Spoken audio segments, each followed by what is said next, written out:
M1 Tamil நேயர்களுக்கு வணக்கம். காவேரி மருத்துவமனை வழங்கும் டாக்டரிடம் கேளுங்கள் நிகழ்ச்சிக்கு உங்களை வரவேற்பது நான் யுவராணி. இன்னைக்கு நம்மளோட நிகழ்ச்சியில laparoscopic surgery, radiation therapy, world cancer டேன்னு நிறைய விஷயங்களை பத்தி பேச போறோம். இன்னைக்கு நம்மளோட நிகழ்ச்சியில டாக்டர்ஸ் இணைஞ்சிருக்காங்க. முதல்ல doctor P Anas, consultant surgical oncologist. அடுத்ததா doctor P Satish, consultant radiation oncologist நம்ம கூட இருக்காங்க. Welcome doctors. Doctor, first of all இந்த லாப்ரோஸ்கோபிக் சர்ஜரி அப்படின்னா என்ன டாக்டர்? இந்த லாப்ரோஸ்கோபிக் சர்ஜரினா அது வந்து நிறைய விதமாக சொல்லுவாங்க. கீஹோல் சர்ஜரி அப்படின்னு சொல்லுவாங்க. தமிழில் வந்து நுண்துளை சர்ஜரின்னு சொல்லுவாங்க. சம்டைம்ஸ் காமனாக இதை லேசர் சர்ஜரி அப்படின்னு கூட சொல்லுவாங்க. ஸோ கன்வென்ஷனலாக நம்ம வந்து ஒரு நெஞ்சு பகுதியிலையோ இல்லை ஒரு வகுத்து பகுதியிலையோ ஏதாவது ஒரு ப்ராப்ளம் இருக்குது, அதுக்கு சர்ஜரி பண்ணணும் அப்படின்னா கன்வென்ஷனலாக ஓப்பன் சர்ஜரியில் வந்து ஒரு மினிமம் ஒரு 10 சென்டிமீட்டர் 15 சென்டிமீட்டர் நம்ம ஓப்பன் பண்ணி அதுக்கப்புறம் சர்ஜரி பண்ணுவோம். பட் இதில் பெரிய டிஸ்அட்வான்டேஜ் என்னென்னா, அந்த ஓப்பன் பண்ணி பண்ணும்போது போஸ்ட் ஆப்ரேட்டிவாக வர்ற பெயின். ஸோ இப்போ இந்த ரீசெண்ட் அட்வான்ஸ்மெண்ட்டில் லாஸ்ட் ஒரு 20-30 இயர்ஸில் இந்த லாப்ரோஸ்கோபிக் சர்ஜரி வந்து ரொம்ப பாப்புலர் ஆகிடுச்சு. இதில் வந்து நம்ம ஃபுல்லாக ஓப்பன் பண்ணாமல் ஒரு சென்டிமீட்டர்லேருந்து சம்டைம்ஸ் 0.5 சென்டிமீட்டர்ஸ் வரைக்கும் சின்ன தொலை போட்டு அது மூலமாக நம்ம சர்ஜரி வந்து பண்ணலாம். ஸோ இதுதான் வந்து லாப்ரோஸ்கோபிக் சர்ஜரி அப்படின்னு சொல்லுவோம். அடுத்ததான் நம்ம கூட doctor P Satish, consultant radiation oncologist நம்ம கூட இருக்காரு. வாங்க டாக்டரை வெல்கம் பண்ணிட்டு அவர்கிட்ட கேள்விகளை கேட்டுடலாம். Welcome doctor. First of all இந்த வேர்ல்டு கேன்சர் டே பற்றியான ஒரு சின்ன எக்ஸ்பிளனேஷன் நீங்கள் பார்த்துட்டு இருக்க மக்களுக்கு கொடுங்க. எதுக்காக இந்த வேர்ல்டு கேன்சர் டே நம்ம வந்து கொண்டாடுறோம்? ஒவ்வொரு வருஷமும் February 4ஆம் தேதி வேர்ல்டு கேன்சர் டேவை நம்ம அனுசரிக்கிறோம். இந்த வருஷம் யுனைடெட் பை யுனிக் அப்படிங்கிற தீமில் நம்ம இதை அப்சர்வ் பண்ணுறோம். கேன்சர் பேஷண்ட்ஸ், ஒவ்வொரு பேஷண்ட்டுமே யுனிக்கான ஒரு பேஷண்ட்டு. ஒவ்வொருத்தருக்கும் அந்த கேன்சர் நோய் அதை அண்டர்கோ பண்ணுற அனுபவம், அந்த ட்ரீட்மெண்ட், அதை அவங்க எடுத்துக்கிற அந்த அனுபவங்கள் எல்லாமே புதுசாக இருக்கும், ஒருத்தருக்கும் வித்தியாசமாக இருக்குங்கிறதுனால பர்சனலைஸ்ட் கேன்சர் கேர், ஒவ்வொரு நோயாளியும் தனித்துவம் வாய்ந்த ஒரு இண்டிவிஜுவல், ஒவ்வொரு நோயாளியுடைய தேவைகளை அறிந்து அவருக்கு ஏற்றா போல ட்ரீட்மெண்ட் பண்ணணும் அப்படிங்கிற அந்த பாயிண்ட்டை எம்ஃபசைஸ் பண்ணி தான் யுனைடெட் பை யுனிக் அப்படிங்கிறது அந்த மாதிரி ஒரு தீமில் வேர்ல்ட் கேன்சர் டேவை நம்ம அப்சர்வ் பண்ணுறோம். இது எல்லா மக்களுக்குமே ஒரு விழிப்புணர்வை ஏற்படுத்தணும். எவ்ரி இண்டிவிஜுவல் கேன்சர் பேஷண்ட்டுமே ஒரு யுனிக்கான ஒரு பர்சன், அவங்களுக்கான தேவைகளும் ரொம்ப தனித்துவம் வாய்ந்ததாக யுனிக்காக இருக்கும்.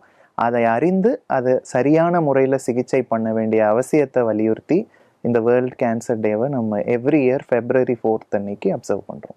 இந்த லாப்ரோஸ்கோபிக் சர்ஜரி பண்ணுறது மூலயமா பேஷண்ட்ஸ்க்கு என்ன மாதிரியான பெனிஃபிட்ஸ் இருக்குது doctor? So first and foremost, ஏற்கனவே நான் சொன்ன மாதிரி ஒரு ஓப்பன் சர்ஜரி பண்ணும்போது அந்த நோயை பொறுத்து அந்த இன்சிஷன், அதாவது நம்ம எந்த சைஸுக்கு நம்ம ஓப்பன் பண்ணுறோம் அப்படின்றது தேவைப்படும்.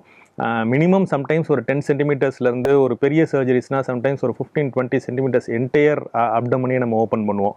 அதே இது ஒரு நுரையீரலில் ஒரு சர்ஜரி பண்ணோம் அப்படின்னா என்டையர் செஸ்ட்டையே, அதாவது என்டையர் செஸ்ட்னா பாதி செஸ்ட்டையே நம்ம ஓப்பன் பண்ணுற மாதிரி இருக்கும். இதனால் போஸ்ட் ஆப்ரேட்டிவாக பெயின், அதாவது ஆப்ரேஷனுக்கு அப்புறம் வர்ற பெயின் வந்து ரொம்ப கடினமாக இருக்கும். ஸோ இந்த பெயின் இருக்கிறனால நிறைய பேஷண்ட்ஸால் எடுத்த உடனே ஆப்ரேஷன் பண்ணி 1 நாள் 2 நாளில் எந்திரிச்சு நடக்க முடியாது, அவங்க பெட்லேயே இருக்கிற மாதிரி இருக்கும். அவங்க டிஸ்சார்ஜ் ஆகிறதுக்கே 1 வாரம் 10 நாள் ஆகும். ஈவன் வீட்டுக்கு போனதுக்கப்புறம் கூட ஒரு வாரம் 2 வாரம் அவங்க வந்து யாரையாவது டிபெண்ட் பண்ணி இருக்கிற மாதிரி இருக்கும். ஸோ இதுதான் மோஸ்ட் இம்பார்ட்டன்ட் இந்த லாப்ரோஸ்கோபிக் சர்ஜரியில். இந்த லாப்ரோஸ்கோபிக் சர்ஜரியில் இந்த பெயின் வந்து கணிசமாக குறையும். ஸோ லாப்ரோஸ்கோபிக் சர்ஜரியில் ஒரு மேஜர் சர்ஜரியே பண்ணதுக்கப்புறம் கூட முதல் நாளோ இல்லை 2வது நாளோ அந்த பேஷண்ட் எந்திரிச்சு நடக்க வைக்க முடியும். அவங்க சீக்கிரமாக வீட்டுக்கு திரும்ப முடியும். ஒரு வாரத்துக்குள்ளார ஒரு மேஜர் சர்ஜரி பண்ணதுக்கப்புறம் கூட அவங்க வீட்டுக்கு திரும்ப முடியும். ஒரு 10 நாளில் அவங்களே அவங்க வேலையை செஞ்சுட்டு சீக்கிரமாக அவங்களோட வேலைக்கு அவங்க திரும்புறதுக்கு ஒரு நல்ல வாய்ப்பு இருக்குது. So first and foremost benefit வந்து இந்த பெயின். 2வது, லாப்ரோஸ்கோபிக் சர்ஜரியில் வந்து நம்ம இன்னும் கொஞ்சம் துல்லியமாக பண்ணுறதுனால ரத்த இழப்பு வந்து ரொம்ப கணிசமாக கம்மியாக இருக்கும். ஒரு ஓப்பன் சர்ஜரியில் ஒரு மேஜர் சர்ஜரி பண்ணும்போது சம்டைம்ஸ் ஒரு 500 ml-லேருந்து 1 லிட்டர் வரைக்கும் கூட ரத்த கசிவுகள் ஏற்படலாம். வேறஸ் இந்த லாப்ரோஸ்கோபிக் சர்ஜரியில் அதையும் நம்ம துல்லியமாக கரெக்டாக பண்ணும்போது ஈவன் மேஜர் சர்ஜரிஸ்லேயே வந்து ஒரு 100 ml-க்கு கீழே தான் வந்து பிளட் லாஸ் வந்து நமக்கு இருக்கும். ஸோ இந்த ரெண்டும் வந்து ரொம்ப ரொம்ப ஒரு இம்பார்ட்டண்ட் பெனிஃபிட் லாப்ரோஸ்கோபிக் சர்ஜரியில் பேஷண்ட்ஸ்க்கு. இது போக ஓப்பன் சர்ஜரியில் வர்ற அந்த வூண்டு ரிலேட்டட் ப்ராப்ளம்ஸ், அந்த வூண்டில் ஒரு இன்ஃபெக்ஷன், இல்லைன்னா அப்டமனில் ஒரு பெரிய வூண்டு இருந்துச்சுன்னா பின்னாடி வந்து ஹெர்னியா ப்ராப்ளம்ஸ், ஸோ இந்த மாதிரி ப்ராப்ளம்ஸையும் நம்ம லாப்ரோஸ்கோபிக் சர்ஜரி மூலமாக தடுக்கிறதுக்கு ஒரு நல்ல வாய்ப்பு இருக்குது. ரேடியேஷன் ஆன்காலஜி அப்படின்னா என்ன டாக்டர்? ரேடியேஷன் ஆன்காலஜி அப்படிங்கிறது கேன்சரோட 3 ட்ரீட்மெண்ட் டிவிஷன்ஸில் ஒன்று. கேன்சர் 3 விதமாக ட்ரீட் பண்ணலாம். ஒன்று சர்ஜரி, இன்னொன்று கீமோதெரப்பி அல்லது மெடிக்கல் ஆன்காலஜின்னு சொல்லுவோம். மூணாவது ரேடியோதெரப்பி அல்லது ரேடியேஷன் ஆன்காலஜின்னு சொல்லுவோம். கேன்சர் ஒரு இடத்துல ஒரு கட்டி இருக்குது, உதாரணத்துக்கு ஒரு மார்பக புற்றுநோய் இருக்குது அப்படின்னா அந்த கட்டியை வந்து அறுவை சிகிச்சை மூலமாக அகற்றுவது சர்ஜரின்னு சொல்கிறோம். அந்த கட்டியை கரைக்கிறதுக்காக ரத்தத்தில் மருந்து கொடுக்கறத கீமோதெரப்பி அப்படின்னு சொல்கிறோம். இப்போது இதெல்லாம் பண்ணி முடித்ததுக்கப்புறம் அந்த கேன்சர் வந்த இடத்துல திரும்பி வராமல் தடுக்கிறதுக்காகவோ இல்லை வேறு சில இடங்களில் கேன்சர் இருக்கிற அந்த இடங்களில் கதிர்வீச்சு கொடுத்து கதிர்வீச்சு மூலமாகவே அந்த கட்டியை கரைக்கிறதுக்காக யூஸ் பண்ணுறது தான் radiation therapy. So radiation oncology அப்படிங்கிறது ஒரு புற்றுநோயை கதிர்வீச்சை பயன்படுத்தி அழிப்பது மட்டுமல்லாமல் மறுபடியும் அந்த புற்றுநோய் வராமல் தடுப்பதற்கு கதிர்வீச்சு செலுத்தி அவ்வாறு செய்வது தான் radiation oncology. It is a method to both treat cancer as well as prevent recurrence of cancers in patients. யார் யாருக்கெல்லாம் சர்ஜரி பண்ணியிருக்கோமோ அவங்களுக்கு திரும்பி வராமல் தடுக்கிறதுக்கும் ரேடியேஷன் பயன்படுது. கேன்சருக்கு இந்த லாப்ரோஸ்கோபிக் சர்ஜரியை பெர்ஃபார்ம் பண்ண முடியுமா டாக்டர்? கண்டிப்பாக. முன்னாடி இந்த லாப்ரோஸ்கோபிக் சர்ஜரி வந்து சின்ன சின்ன ப்ரொசீஜர்ஸ் லைக் ஒரு அப்பெண்டிசெக்டமி, ஒரு பித்தப்பையில் புண்ணு, அது ஒரு கோலிசிஸ்டெக்டமி, ஆறு ஒரு சிம்பிளாக ஒரு கர்ப்பப்பையில் ஒரு சின்ன ஃபைப்ராய்ட் கட்டி, இந்த மாதிரி ப்ராப்ளம்ஸ்க்கு தான் வந்து அதை யூஸ் பண்ணிகிட்டு இருந்தோம். அண்ட் இதில் எக்ஸ்பீரியன்ஸ் கெயினாக இப்போ நமக்கு இருக்கிற அந்த ஸ்கில் செட்ஸில் இந்த லாப்ரோஸ்கோபிக் சர்ஜரி மூலமாக கேன்சர் சர்ஜரிஸையும் நம்மளால் இப்போ நல்லபடியாக பண்ண முடியுது. எப்படி ஒரு ஓப்பன் சர்ஜரியில் கம்ப்ளீட்டாக நம்ம கேன்சரை ரிமூவ் பண்ண முடியுமோ அதே மாதிரி சம்டைம்ஸ் அதை விட பெட்டராகவே இந்த லாப்ரோஸ்கோபிக்கில் நம்ம கேன்சர் சர்ஜரிஸை நம்மளால் பண்ணி அந்த லாப்ரோஸ்கோபிக் சர்ஜரிஸோட பெனிஃபிட்டை வந்து கேன்சர் பேஷண்ட்ஸ்க்கும் நம்மளால் கொடுக்கறதுக்கு ஒரு நல்ல வாய்ப்பு இருக்குது. என்னென்ன கேன்சர்ஸ்க்கெல்லாம் அந்த லாப்ரோஸ்கோபிக் சர்ஜரி வந்து நம்ம யூஸ் பண்ணலாம் doctor? Most of the abdomen cancers, அதாவது வயிற்று பகுதியில் உள்ள கேன்சர்ஸ்க்கும் அண்ட் நுரையீரல் அண்ட் அதை சார்ந்த கேன்சர்ஸ்க்கும் மோஸ்ட் ஆஃப் த கேன்சர்ஸ்க்கு இந்த லாப்ரோஸ்கோபிக் சர்ஜரி நம்மளால் பண்ண முடியும். வயிற்று பகுதியில் உள்ள கேன்சர்ஸ்க்கு இதை யூஸ் பண்ணும்போது நம்ம லாப்ரோஸ்கோபிக் சர்ஜரின்னு சொல்லுவோம். அதே இது நுரையீரல் அண்ட் அதை சார்ந்த வியாதிகளுக்கு நம்ம கேன்சர்களுக்கு இதை பண்ணும்போது இதை வந்து தொரக்கோஸ்கோபிக் இல்லைன்னா வேட்ஸ் சர்ஜரி அப்படின்னு சொல்லுவோம். அண்ட் நம்ம வந்து காமனாக பெர்ஃபார்ம் பண்ணுற லாப்ரோஸ்கோபிக் கேன்சர் சர்ஜரி என்னென்ன அப்படின்னு கேட்டிங்கன்னா, கர்ப்பப்பையில் வர்ற கேன்சர், அதாவது யூட்ரைன் கேன்சர், மலக்குடல் கேன்சர், அதாவது இந்த கோலோரெக்டல் கேன்சர்னு சொல்லுவோம், அண்ட் இந்த கிட்னி கேன்சர்ஸ், அதாவது ரீனல் செல் கார்சினோமான்னு சொல்லுவோம், அண்ட் இரைப்பை கேன்சர், ஸ்டொமக் கேன்சர்ஸ்க்கு, இது உணவு குழாய் கேன்சர், ஈசோஃபேஜியல் கேன்சர்ஸ், சம்டைம்ஸ் இந்த மண்ணீரல் பேன்க்ரியாஸ் கேன்சர்ஸ், அண்ட் மீடியாஸ்டினல் டியூமர்ஸ்ன்னு சொல்லுவோம், நெஞ்சில் நுரையீரல் சார்ந்து வர்ற கட்டிகள். இது எல்லாத்துக்கும் நம்ம இந்த லாப்ரோஸ்கோப்பியோ அல்லது இந்த தொரக்கோஸ்கோபிக் மூலமாக கேன்சர் சர்ஜரி நம்மளால் நல்லபடியாக பண்ண முடியும். ரேடியேஷன் தெரப்பி அப்படின்னா என்ன டாக்டர்? ரேடியேஷன் தெரப்பி அப்படிங்கிறது சிம்பிளாக சொல்ல போனோம்னா எக்ஸ்ரே எடுக்கிறோம். இப்போ நமக்கு ஒரு நெஞ்சில் சளி இருக்குது அப்படின்னா ஒரு செஸ்ட் எக்ஸ்ரே எடுக்கிறோம். அதே போல் ஒரு எக்ஸ்ரே மாதிரியான ஒரு கதிர்வீச்சை பயன்படுத்தி உடம்புக்குள்ளே அதை செலுத்தி, ஒரு நோயாளியின் உடம்புக்குள்ளே அந்த கதிர்வீச்சை செலுத்தி எந்த இடத்துல கட்டி வளர்ந்துருக்கோ அந்த இடத்துல அந்த கதிர்வீச்சை செலுத்தும் போது அந்த கதிர்வீச்சினால் அந்த வளர்ந்துருக்கிற கேன்சர் கட்டி கொஞ்சம் கொஞ்சமாக கரையும். இது வந்து ஒரே நாளில் கரையாது. ரேடியேஷன் தெரப்பிங்கிறது ஒரு 25லேருந்து 32 நாளுக்குள்ளே ஆவரேஜாக 1 month டெய்லி ஒரு 15 to 20 minutes அந்த பேஷண்ட்டோடைய உடம்புக்குள்ளே எங்கே கேன்சர் கட்டி வளர்ந்துருக்கோ அங்கே அந்த அந்த எக்ஸ்ரேஸ் போன்ற கதிர்வீச்சை செலுத்தி அந்த கதிர்வீச்சை வேலை செய்ய வச்சு அந்த புற்றுநோய் கட்டியை கொஞ்சம் கொஞ்சமாக அழிக்கிறது தான் ரேடியேஷன் தெரப்பி. இந்த ரேடியேஷன் தெரப்பிங்கிறது பல்வேறு வகைப்படும். காமனாக கன்வென்ஷனல் ரேடியேஷன் தெரப்பி, அதாவது காமனாக எல்லா இடங்கள்லையும் பண்ணுற பொதுவான ரேடியோ தெரப்பி, ஆவரேஜாக 20 to 30 days daily 15 to 20 minutes அந்த ரேஸை வந்து உடம்புக்குள்ளே செலுத்தி கேன்சர் கட்டியை அழிக்கிறது மற்றும் கரைக்கிறது தான் ரேடியேஷன் தெரப்பி. இப்போ இந்த கேன்சருக்கான இந்த ட்ரீட்மெண்ட், இந்த சர்ஜரி நம்ம பண்ணும்போது கேன்சரை வந்து நம்மளால கம்ப்ளீட்டாக ரிமூவ் பண்ண முடியுமா டாக்டர்? இது நிறைய பேருக்கு இருக்கிற சந்தேகம் இதுதான். அதாவது ஒரு ஓப்பன் சர்ஜரியில் தான் கன்வென்ஷனலாக நம்ம ஒரு கேன்சருக்கு வந்து சர்ஜரி பண்ணிகிட்டு இருந்தோம். ஸோ நிறையா பேஷண்ட்ஸ், சம்டைம்ஸ் ஈவன் டாக்டர்ஸ்க்கே இருக்க சந்தேகம் என்னென்னா, ஓப்பன் சர்ஜரியில் நம்ம எல்லாத்தையும் பார்க்கப்போம், ஸோ அதனால் கம்ப்ளீட்டாக கேன்சரை ரிமூவ் பண்ணிவிடுவோம், நெறிக்கட்டுகள் எல்லாத்தையும் கம்ப்ளீட்டாக ரிமூவ் பண்ண முடியும் ஆனால் லேப்ராஸ்கோபி மூலமாக அதே அளவுக்கு பண்ண முடியுமா அப்படின்ற சந்தேகம் எல்லாருக்கும் உள்ளது. அண்ட் இதை பற்றி நிறைய உலக அளவில் ரிசர்ச் பண்ணி அண்ட் என்ன முடிவு வந்திருக்காங்க அப்படின்னா, கண்டிப்பாக லேப்ராஸ்கோபி மூலமாக ஓப்பன் சர்ஜரி அளவுக்கு ஒரு ப்ராப்பரான கேன்சர் சர்ஜரி பண்ண முடியும். அதுக்கு முக்கியம் அந்த சர்ஜனோட ஸ்கில் அண்ட் எக்ஸ்பீரியன்ஸ் ஒரு முக்கியமான இது. ஸோ ஒரு எக்ஸ்பீரியன்ஸ்டான ஸ்கில்டான சர்ஜனால் கண்டிப்பாக ஓப்பன் சர்ஜரியில் பண்ணுற அளவுக்கு, சம்டைம்ஸ் ஓப்பன் சர்ஜரியில் பண்ணுறதை விட பெட்டராகவே ஒரு ப்ராப்பரான கேன்சர் சர்ஜரியை கண்டிப்பாக நல்லபடியாக பண்ணுறதுக்கு வாய்ப்பு இருக்குது. ஓகே டாக்டர், இப்போ காஸ்ட் டிஃப்ரென்ஸ் எப்படி இருக்கும் டாக்டர்? இந்த ஓப்பன் சர்ஜரிக்கும் இந்த லேப்ரோஸ்கோபிக் சர்ஜரிக்கும் காஸ்ட் டிஃப்ரென்ஸ் எப்படி இருக்கும்? முன்னாடி அந்த காஸ்ட் டிஃப்ரென்ஸ் ப்ராபப்ளி கொஞ்சம் நிறையா இருந்தது. பட் இப்போ இந்த லேப்ராஸ்கோபிக் அவைலபிலிட்டி எல்லா இடத்துலையும் வந்துடுச்சு. அண்ட் இருந்தாலும் இந்த லேப்ராஸ்கோபிக்குன்னு ஒரு சில அடிஷ்னல் காஸ்ட் இருக்கும். இப்போ நம்ம இறப்பைக்குள்ள ஒரு ஆப்ரேஷன் பண்ணுறோம் அப்படின்னா, அந்த கட் பண்ணிவிட்டு திருப்பி இணைச்சி தைக்கிறதுக்கு நம்ம அந்த ஸ்டேப்லஸ் அப்படின்றது ஒன்று யூஸ் பண்ணுவோம். அண்டு இப்போ அந்த கட் பண்ணுறதுக்கெலாம் அட்வான்ஸ்டு வெசல் சீலிங் டெக்னாலஜிலாம் கொஞ்சம் யூஸ் பண்ணுவோம். ஸோ அதனால் ஓப்பன் சர்ஜரியோட கொஞ்சம் ஒரு அடிஷ்னல் காஸ்ட் இருக்க தான் செய்யும். பட் அது ஒவ்வொரு சர்ஜரியை பொறுத்தும் இருக்குது. பட் ரஃபாக ஒரு 40,000 to 50,000 டிஃப்ரென்ஸ் ஓப்பன் சர்ஜரிக்கும் லேப்ராஸ்கோபிக் சர்ஜரிக்கும் வரலாம். பட் ஆனால் அந்த டிஃப்ரென்ஸ் கண்டிப்பாக அந்த பேஷண்ட்டுக்கு ஒரு அடிஷ்னல் பெனிஃபிட்டை கொடுக்கும். எப்படின்னா, அவங்க சீக்கிரமாக வீடு திரும்புறதுக்கு ஒரு வாய்ப்பு இருக்குது, சீக்கிரமாக டிஸ்சார்ஜ் ஆகலாம், அண்ட் சீக்கிரமாக அவங்க வேலைக்கு திரும்புறதுக்கும் ஒரு நல்ல வாய்ப்பு இருக்குது. ஸோ அந்த அடிஷ்னல் காஸ்ட் கொஞ்சம் இருந்தால் கூட டெஃபினட்டாக அந்த காஸ்ட்டுக்கான பெனிஃபிட் லேப்ராஸ்கோபி மூலமாக ஒரு கேன்சர் சர்ஜரி பண்ணும்போது அந்த பேஷண்ட்டுக்கு கிடைக்கிறதுக்கு வாய்ப்பு இருக்குது. இப்போ இந்த ரேடியேஷன் தெரப்பியில் என்னென்ன அட்வான்ஸ்டு டெக்னாலஜிஸ்லாம் வந்திருக்கு டாக்டர்? ரேடியேஷன் தெரப்பிங்கிறது ஒரு ஓல்டான ஒரு ட்ரீட்மெண்ட் தான். ஒரு 50 ஆண்டுகளுக்கு முன்னாடிலேருந்தே இது இருக்குது உலகத்தில். பட் இப்போ லேட்டஸ்ட்டாக ரேடியேஷன் தெரப்பியில் நிறைய அட்வான்ஸ்மெண்ட்ஸ் இருக்குது. முன்காலத்தில் ரேடியேஷன் தெரப்பிங்கிறது கதிர்வீச்சு அப்படின்ற அந்த கதிர் ஒளியை நிறைய ஏரியாவுக்கு கொடுத்து நிறைய சைடு எஃபெக்ட்ஸ் வர்ற மாதிரி இருந்தது. உதாரணத்துக்கு இப்போ ஒரு மார்பகத்துக்கு நம்ம கதிர்வீச்சு கொடுக்குறோன்னா நிறைய ஏரியா ஆஃப் லங், ஹார்ட் போன்ற முக்கியமான ஆர்கன்ஸ், நுரையீரல், இருதயம் போன்ற உறுப்புகளுக்கு போகிற ரேடியேஷன் தெரப்பியை நம்மளால் கண்ட்ரோல் பண்ண முடியாமல் இருந்தது. ஆனால் இன்னைக்கு இருக்கிற மாடர்ன் ரேடியோ தெரப்பி டெக்னிக்ஸ்ன்னு சொல்கிறோம், ஐஎம்ஆர்டி, ஐஜிஆர்டி, விமேட், இதெல்லாம் modern radiation therapy techniques.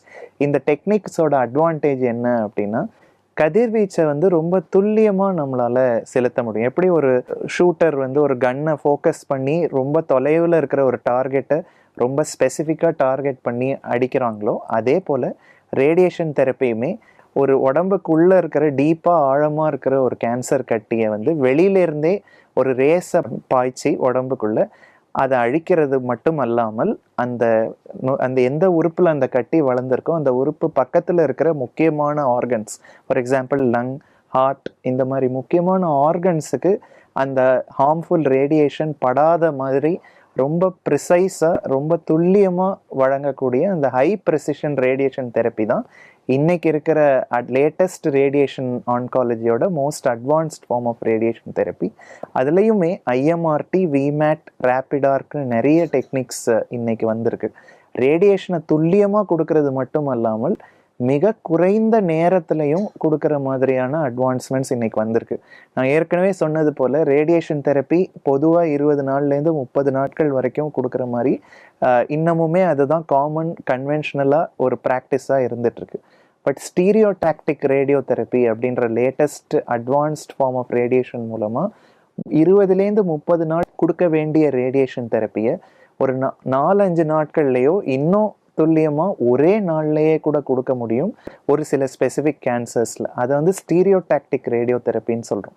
So துல்லியமாக கொடுக்கறதோட மட்டும் அல்லாமல் கதிர்வீச்சு கொடுக்கறது 1 மாதம் 1.5 மாதம்னு கொடுக்குற அந்த காலங்கள் போய் 1 வாரத்திலேயே ஷார்ட் கோர்ஸ் ரேடியோ தெரப்பியாக முடிக்கிற அளவுக்கு டெக்னாலஜி இன்னைக்கு வளர்ந்துருக்கு.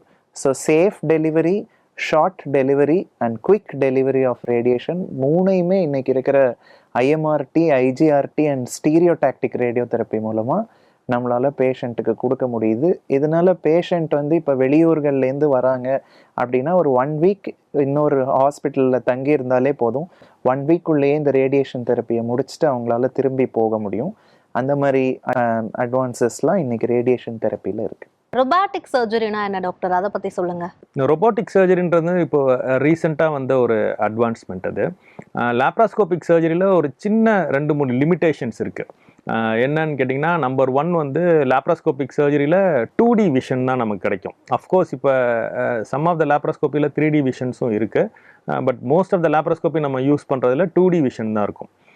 ரெண்டாவது, லேப்ராஸ்கோப்பியில் வந்து நம்ம 2 ஸ்டிக்கை வச்சு சர்ஜரி பண்ணுறோம். ஸோ நம்ம கையை வந்து எப்படி ரொட்டேட் பண்ண முடியுமோ 360 டிகிரிஸ் அந்தளவு ரொட்டேட் பண்ண முடியாது.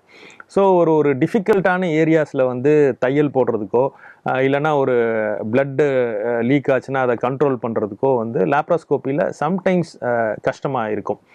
ஃபார் எக்ஸாம்பிள், ஒரு ப்ராஸ்டேட்டில் ஒரு கேன்சர் வருது அப்படின்னா அதுக்கான அந்த ப்ராஸ்டேட்டெக்டமி வந்து லேப்ராஸ்கோப்பியில் பண்ணும்போது சூச்சரிங் பண்ணுறதுக்கெலாம் சில டிஃபிகல்ட்டிஸ் இருக்கலாம். ஸோ இந்த லிமிட்டேஷன்ஸ் எல்லாம் வந்து ஓவர் கம் பண்ணுற ஒரு நியூ டெக்னாலஜி தான் இந்த ரொபோட்டிக் சர்ஜரி. ஸோ அந்த ரொபோட்டிக் சர்ஜரியில் வந்து 3D விஷன் இருக்கும்.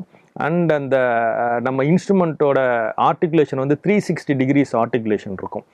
ஸோ இந்த ரெண்டையும் நம்ம யூஸ் பண்ணும்போது லேப்ராஸ்கோப்பியில் கொஞ்சம் டிஃபிகல்ட்டாக இருக்கிற ஏரியாஸில் கூட இந்த ரோபோட்டிக் சர்ஜரி மூலமாக இன்னும் துல்லியமாக நம்மளால் ஒரு சூச்சர் பண்ண முடியும். அதனால் ஒரு பெட்டர் ரிசல்ட் கிடைக்கிறதுக்கு ஒரு நல்ல வாய்ப்பு இருக்குது. இப்போ இந்த ரேடியேஷன் தெரப்பினால என்ன பெனிஃபிட்ஸ் இருக்குது டாக்டர்?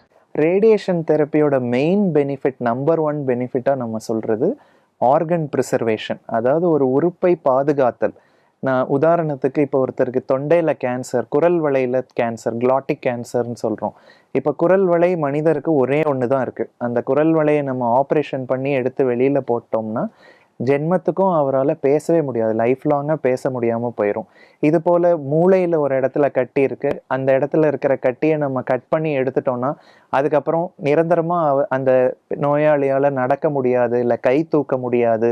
அந்த மாதிரி சில முக்கியமான ஆர்கன்ஸில் ஆப்ரேஷன் பண்ணால் அந்த பண்ணதுக்கு அப்புறமா ஒரு நார்மலாக அந்த நோயாளியால் வாழ முடியாது. அந்த மாதிரி சிச்சுவேஷன்ஸ் வரும்போது ரேடியேஷன் தெரப்பி ரொம்ப ஹெல்ப்ஃபுல்லாக இருக்குது. த்ரோட் கேன்சரில் ரேடியேஷன் கொடுக்கறது மூலமாக கேன்சரை அழிக்கிறது மட்டும் அல்லாமல் குரல் வளையை பாதுகாக்க முடியும். ஸோ ரேடியேஷன் தெரப்பி முடிஞ்சதுக்கு அப்புறமும் அந்த பேஷண்ட்டு பழையபடி நார்மலாக பேச முடியும், அவரோட வாய்ஸை ஈஸியாக பயன்படுத்திக்க முடியும். அதே மாதிரி இன்ட்ராக்ரேனியல் டியூமர்ஸ், அதாவது பிரெயினில் இருக்கக்கூடிய கேன்சர்ஸ்க்கு வந்து ரேடியேஷன் கொடுக்கும்போது நம்ம முக்கியமான வைட்டல் நரம்புகள் இருக்கக்கூடிய இடத்துல ஆப்ரேஷன் பண்ணி எடுக்க முடியாமல் இருக்கக்கூடிய ஒரு, ஃபார் எக்ஸாம்பிள் பிட்யூட்ரி, அந்த மாதிரி இடங்கள்ல ரேடியேஷன் தெரப்பியை கொடுத்தே நம்ம அந்த கேன்சரை க்யூர் பண்ண முடியும். இது மட்டும் இல்லாமல் சில வயதான நோயாளிகள், சில பேருக்கு வந்து மல்டிபிள் கோமார்பிடிட்டிஸ் இருக்கும். ஃபார் எக்ஸாம்பிள், ஒரு ஹார்ட் டிசீஸ் இருக்கிற பேஷண்ட்டுக்கு வேறு ஏதோ ஒரு அடிஷ்னல் ஆஸ்த்மேட்டிக் பேஷண்ட்டு, பிளட் ப்ராப்ளம்ஸ் இருக்கிறவங்க, ஏதாவது ஒரு காரணத்தினால ஒரு பேஷண்ட் வந்து ஆப்ரேஷனுக்கு ஃபிட்டாக இல்லை, அல்லது இந்த கீமோதெரப்பி மருந்துகள் கொடுக்கறது அவங்க உடம்புக்கு ரொம்ப தீங்கு விளைவிக்கும், அந்த மாதிரி நிறைய பேஷண்ட்ஸ் இருக்காங்க. கேன்சர் அப்படின்றதே வயதானவர்களுக்கு ரொம்ப அதிகமாக வரக்கூடிய ஒரு ப்ராப்ளம். ஸோ வயதானவர்கள் அப்படிங்கும்போதே நிறைய other associated problems like BP, sugar and multiple other comorbid problems அந்த பேஷண்ட்ஸ்க்கு இருக்கும். ஸோ அந்த மாதிரி இருக்கிறவங்க நிறைய சமயங்களில் மயக்க மருந்து கொடுக்க முடியாது, அனஸ்தட்டிக் ஃபிட்னஸ் இருக்காது. அப்படிங்கும்போது ரேடியேஷன் தெரப்பி ரொம்ப யூஸ்ஃபுல்லாக இருக்கும். ஏன்னா ரேடியேஷன் தெரப்பிக்கு மயக்க மருந்து தேவையில்லை, ஊசி கிடையாது, கத்தி கிடையாது, வலியும் கிடையாது. பேஷண்ட் வந்து ஒரு அவுட் பேஷண்ட்டாகவே ஹாஸ்பிட்டலுக்கு வந்து ட்ரீட்மெண்ட் பண்ணி அவங்களே வீட்டுக்கு போயிடலாம். ஸோ இன்பேஷண்ட் கேர் தேவை கிடையாது. ஸோ ரேடியேஷன் தெரப்பிங்கிறது ஒரு லைஃப் ஸ்டைல் தெரப்பி மாதிரி. ரொம்ப வயது முதிர்ந்த ஒரு 90 வயசு நோயாளிக்கு கூட நம்மளால் சுலபமாக ரேடியேஷன் தெரப்பி கொடுக்க முடியும். அதுதான் இதனுடைய கிரேட்டஸ்ட் அட்வான்டேஜ்.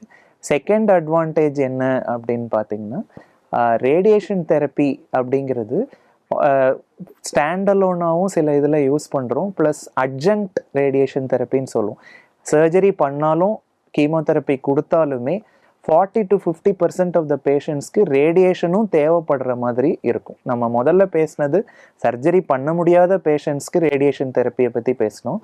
சர்ஜரி பண்ணாலுமே நிறைய கேன்சர்ஸ்க்கு கொஞ்சம் அட்வான்ஸ்டு ஸ்டேஜ், ஒரு ஸ்டேஜ் 3 அந்த மாதிரி இருக்குது, இல்லை ஈவன் ஸ்டேஜ் 2 இருந்தாலுமே வெறும் சர்ஜரி பண்ணி பேஷண்ட் அனுப்பும்போது கொஞ்ச நாள்லேயே அந்த கேன்சர் திரும்பி வளருது. அந்த மாதிரி இருக்கிற பேஷண்ட்ஸ்க்கு வந்து post operative radiation therapy, surgery முடிஞ்சதுக்கப்புறம் ரேடியேஷன் தெரப்பி கொடுக்கறதுனால கேன்சர் ரிக்கரன்ஸை வந்து நம்ம ரொம்ப கணிசமாக குறைக்க முடியும். சிக்னிஃபிகண்ட்டாக அந்த பேஷண்ட்டை வந்து ரிக்கர் ஆகாமல் ஒரு கம்ப்ளீட் க்யூரை நம்மளால் கொடுக்க முடியும். ஸோ ரேடியேஷன் தெரப்பிங்கிறது வந்து அந்த கேன்சரோட 3 பில்லர்ஸில் ஒரு pillar. Surgery, chemotherapy and radio therapy, இந்த 3மே சேர்ந்தது தான் கேன்சரோட ட்ரீட்மெண்ட்டு. அதில் ரேடியேஷன் தெரப்பிக்கு ஒரு மிக முக்கியமான role both in patients, operation பண்ண முடியாத பேஷண்ட்ஸ்க்கும் சரி, ஆப்ரேஷன் பண்ண பேஷண்ட்ஸ்க்குமே, ரிக்கரன்ஸ் ப்ரிவென்ஷனுக்குமே ரேடியேஷன் ஒரு மிக முக்கியமான ரோலில் ப்ளே பண்ணுது. ஓகே டாக்டர், எந்த ஸ்டேஜ் ஆஃப் கேன்சரில் நம்ம இந்த ரேடியேஷன் தெரப்பியை யூஸ் பண்ண முடியும் டாக்டர்? இது வந்து கேன்சர் டு கேன்சர் டிஃபர் ஆகும்.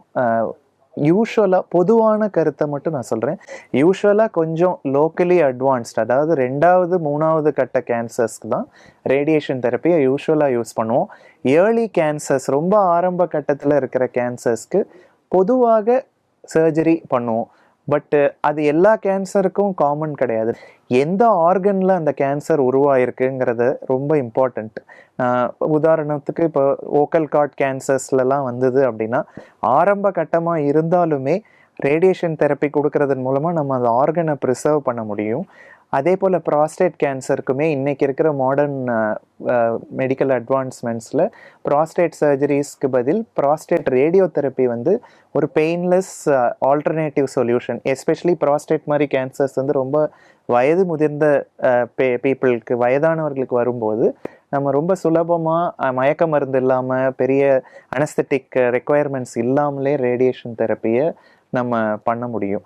ஸோ அதனால் ரேடியேஷன் தெரப்பி உடைய ரோல் வந்து is very important in especially elderly patients and locally advanced cancers. Early கேன்சர்ஸில் யூஸ் பண்ணலாம். எப்போ யூஸ் பண்ணுறோம் அப்படின்னா, நம்ம சர்ஜரி பண்ண முடியாது, இல்லை பண்ண தேவையில்லை, இல்லை பண்ணக்கூடாது அப்படின்ற மாதிரி இடங்கள்ல நம்ம ரேடியேஷன் தெரப்பியை யூஸ் பண்ணுறோம். இது மட்டும் இல்லாமல் கேன்சர் இல்லாத சில கண்டிஷன்ஸ்க்குமே ரேடியேஷன் தெரப்பியை யூஸ் பண்ணுறோம். உதாரணத்துக்கு ஸ்கின் டிசீசஸ், சில ஸ்கின் டிசீசஸ்க்கு யூஸ் பண்ணுறோம். கைனகோமாஸ்டியா அப்படின்னு சொல்கிற ஆண்களுக்கு மார்பகம் வளர்தல், அதுக்கு ரேடியேஷன் தெரப்பி யூஸ் பண்ணலாம்.